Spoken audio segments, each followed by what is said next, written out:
Windows 11 is around the corner, and if you want to upgrade from Windows 10 to 11, you will likely need something called TPM 2.0 in your computer.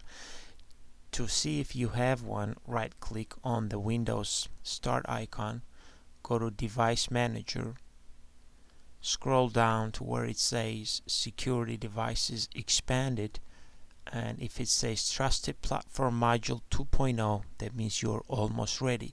If it says 1.2, you might not be able to install Windows 11. More on that later.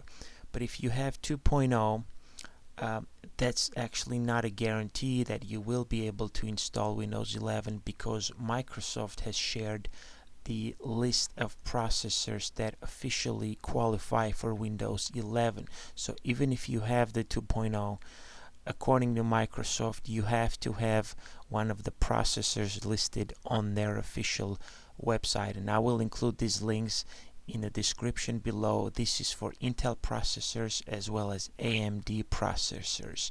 Now, there are rumors going around that if you do have 2.0 but your processor is not listed on the official list, you could still install Windows 11, but we are not sure yet.